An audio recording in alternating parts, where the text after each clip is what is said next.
to my kitchen. My mammy's coming over later, so in preparation for that, I'm going to make some delicious apple pie. That's just as American as you can get.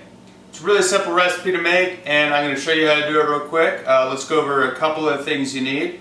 First off, the obvious is apples. The type of apples you want to get need to be tart. You're going to be mixing in a lot of sugar and butter, and that's going to add sweetness. So if you buy some red apples, you're going to get not as good of a taste. Most apple pies you've had are probably these green Granny Smith apples. You could try other variations of things, but this is what I really like.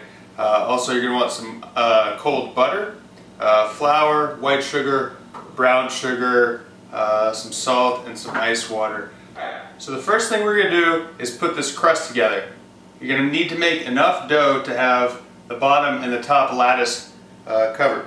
So what I like to do first is cube up my 2 sticks of butter and put them in the freezer. You want to make sure you keep the butter cold throughout the whole process. You're going to be taking this in and out of the refrigerator a couple times. The reason you want to keep it cold is because if the butter becomes warm, then it'll melt through and mix with all the ingredients, and that way you'll lose out on the flaky layers of your crust. I'm going to mix in ½ a cup of ice water, again keeping with the theme of keeping the ingredients cold and not letting the butter mix through with all of your flour and water.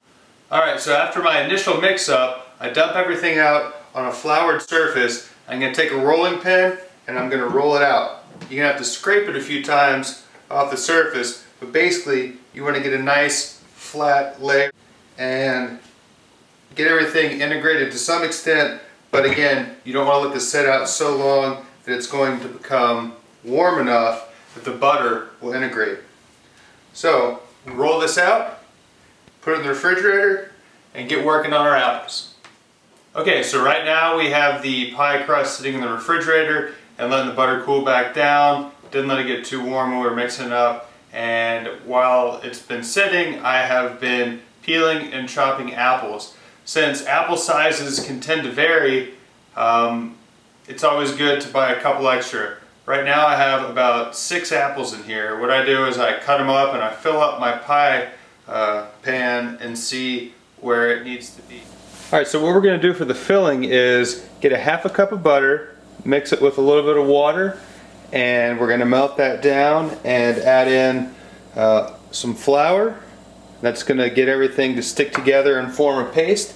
And then we're also going to add some brown and white sugar. So we're going to mix all this together, let it come up to a boil, and we'll let it simmer for a little bit, and then we will add it all to the apples and the pie crust. So I'll show you how that works in a minute. Alright, so as you can see here, we have everything mixed together. We got it up to a boil, and now I'm going to turn down the heat.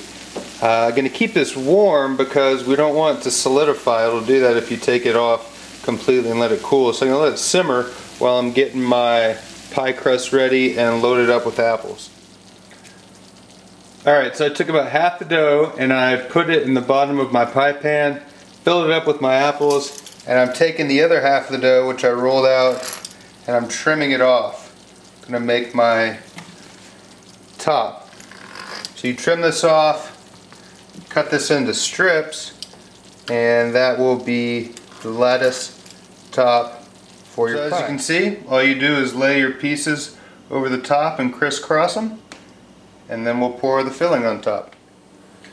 Alright, so after you got everything laid out, you just take your heated up sugar mixture and you slowly just pour it into your pie. You'll put it in the oven for about 45 minutes and then you'll be good to go. You'll have a delicious apple pie. That's simple. Alright, so let's throw it in the oven and I'll show you what it looks like when we're all done. Alright, so after you take it out of the oven, make sure you let it set on the counter and cool down. Don't cover it because there's going to be a lot of heat coming off, and if it's covered, it's going to capture that moisture, and that's going to come back down on your crust and get it moister than you want it to be. You spend all that effort trying to keep it flaky, so make sure to set on the counter or a safe place and let it cool down. So let's try it real quick. I always like to put ice cream on top of my apple pie.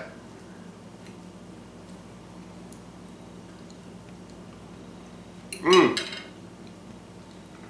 Great. You have a nice flaky crust because all that preparation we did, making sure the butter didn't completely integrate. The apples are really complemented by the sugars we mixed in. Mammy's gonna be so proud. Alright, hopefully this was helpful for you guys and you can go home and make it on your own. And happy Thanksgiving, and I'll see you next time, friends.